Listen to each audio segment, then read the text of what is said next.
नमस्कार, मैं हूं आकृति और आप देख रहे हैं इंडिया पब्लिक खबर। जम्मू कश्मीर से लेकर देवभूमि तक और हिमाचल से लेकर काशी तक बारिश का कहर लगातार जारी है। ऐसे में पहाड़ों से पानी अब नदियों से होकर मैदानी इलाकों तक सैलाब बनकर पहुंच रहा है, जिससे कई जगहों पर जनजीवन अस्त व्यस्त हो गया है। वहीं गंगा किनारे बसे तीर्थों और मंदिरों पर भी बाढ़ का खतरा मंडरा रहा है। आपको इसके बारे में बताएं, उससे पहले आइए जानते हैं पहाड़ों पर मानसून के रौद्र अवतार को। सबसे पहले बात करते हैं देवभूमि उत्तराखंड की, जहां विकास नगर की कालसी चक्राता रोड पर लैंडस्लाइड से भयानक मंजर देखने को मिला। रात होने तक रोड के दोनों ओर वाहन फंसे रहे। हालांकि देर रात मौके पर पहुंची कालसी थाना पुलिस ने जेसीबी से मलबा हटाकर आवाजाही फिर से शुरू करवाई।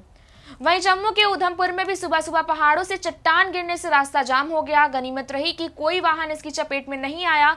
तो उधर उत्तराखंड की राजधानी देहरादून में बाढ़ सब कुछ बहा ले जा रही है। देहरादून की स्वर्णा नदी उफान पर है और इसी बीच बीते दिन बुधवार को शाम 7 बजे रामपुर कैची मार्ग पर 3 लोग नदी की तेज धारा के बीच फंस गए।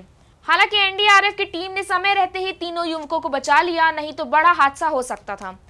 मानसून के इस मार ने मैदानों में भी तांडव मचा रखा है। पहाड़ों का पानी गंगा यमुना के रास्ते अब संगम नगरी प्रयागराज से काशी तक पहुंच चुका है। संगम नगरी के रिहायशी इलाके बाढ़ में समाते नजर आ रहे हैं। वहीं मंदिरों और तीर्थों में भी गंगा का उफान पहुंच चुका है। प्रयागराज के प्रसिद्ध लेटे हनुमान जी मंदिर में भी गंगा के प्रवाह ने घुसपैठ कर दी है। हालांकि इस मंदिर में गंगा मैया का स्वागत ढोल नगाड़ों के साथ किया गया। डूबे हुए मंदिर के अंदर ही पूजा अर्चना आरती हो रही है। मान्यता है कि गंगा मैया जब भी अपने पुत्र यानी लेटे हनुमान जी को स्नान कराती हैं, तब उनका भव्य स्वागत होता है। फिलहाल बाढ़ में डूब चुकी हनुमान जी की प्रतिमा को कपड़ों से ढककर उनके स्वरूप विग्रह को मंदिर की ऊपरी मंजिल पर पहुंचा दिया गया है। शहर के दोनों किनारों पर बाढ़ का पानी खतरे के निशान से ऊपर बह रहा है। लाखों मकान, दुकानें और झोपड़ियां इस सैलाब की भेंट चढ़ गई और लोग किसी तरह बस अपनी जान बचाकर भाग रहे हैं। संगम नगरी में अब सड़कें ही शमशान बन गई हैं। बाढ़ से हालात ऐसे हैं कि दरियागंज इलाके में शमशान पूरी तरह नदी में समा गया है। संगम नगरी ही नहीं, गंगा में आई बाढ़ वाराणसी की घाटों पर पूरी तरह से हावी हो गई है। सभी 84 के 84 घाट जलमग्न हो गए हैं। गंगा के इस तूफान ने सबसे ऊंचाई वाले नमो घाट को भी अपने आगोश में ले लिया है।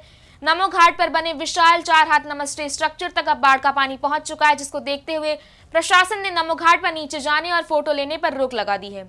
गंगा में उफान की वजह से गंगा घाट पर बने मालवीय ब्रिज पर ट्रेनें धीमी रफ्तार से गुजर रही हैं। बता दें कि देश भर में मानसून के कहर को देखते हुए देश के ज्यादातर हिस्सों में अलर्ट जारी कर दिया गया है। मैदानी इलाकों में भारी बारिश के चलते जलभराव, बाढ़ और ट्रैफिक से आम लोगों को दिक्कतों का सामना करना पड़ रहा है। वहीं पहाड़ों पर फ्लैश फ्लड और भूस्खलन के मंडराते खतरे ने लोगों को खौफजदा कर दिया है। दिल्ली एनसीआर में जहां बीते दिन मूसलाधार बारिश से कई जगह जलभराव हो गया, वहीं आज भी बादलों की आवाजाही बने रहने की संभावना जताई गई है।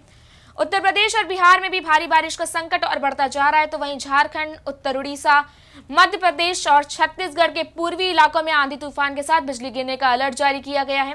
नॉर्थ ईस्ट में भी अगले 1 हफ्ते तक भारी बारिश की चेतावनी जताई गई है। जानकारी के मुताबिक देश के कई हिस्सों में तापमान में गिरावट आई है, लेकिन बारिश से जीवन बेहाल हो चुका है। मौसम विभाग ने स्पष्ट कर दिया है कि आने वाले 24 से 48 घंटे संवेदनशील रहने वाले हैं। राजस्थान में भी भारी बारिश से लोगों का जीना मुश्किल हो गया है। तो वहीं आंकड़ों की माने तो राजस्थान की 30 से ज्यादा तहसीलों में बीते कुछ सालों में 10 से 80% तक ज्यादा बारिश होने लगी है, जिसका असर पूरे राजस्थान पर पड़ रहा है। कश्मीर से असम तक, उत्तराखंड से काशी तक और राजस्थान से महाराष्ट्र तक देश का हर कोना इस वक्त मानसून की मार झेल रहा है। ऐसे में लोगों से ये अपील की गई है कि अपने घरों के अंदर रहें, निचले इलाकों से सुरक्षित जगह पर चले जाएं और जरूरत पड़ने पर ही बाहर निकलें। आपकी इस बारे में क्या राय है, हमें कमेंट सेक्शन में बताएं। वीडियो को लाइक करें, चैनल को सब्सक्राइब करें। शुक्रिया।